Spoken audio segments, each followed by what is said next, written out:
All right, let's talk real briefly about a new training tool that we created.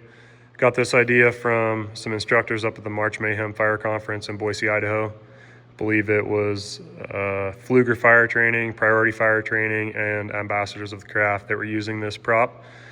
We thought it was a great idea, so wanted to implement it here at Layton. So we're gonna have one for each station and the training tower. The two on the left are just, that yellow section is still drying from its second coat, but they'll be marked up as well.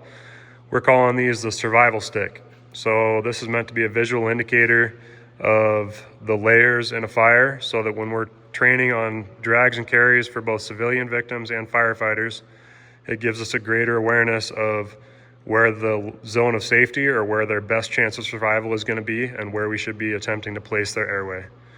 So obviously, being color coded, that green is going to be the safest zone. We know that heat is going to rise.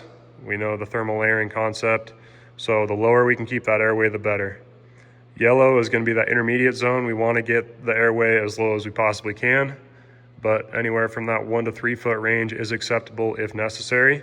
Again, lower is better, but 1 to 3 feet if needed, we can perform drags and carries in that way.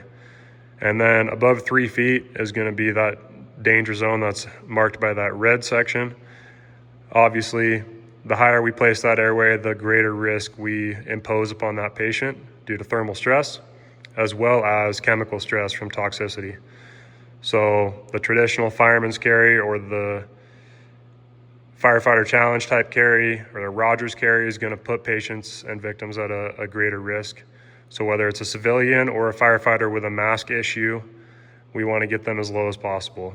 Every foot that we increase in that thermal layer, the data shows that 1 foot in elevation correlates to approximately 80 to 100 degree increase in temperature and a 100% increase in toxicity. So if that doesn't illustrate the importance of keeping your victim low in the thermal layer, keeping their airway low, and training on drags and carries, I don't know what will. Hopefully y'all find these helpful. If you have any questions, reach out, leave a comment, and keep training hard.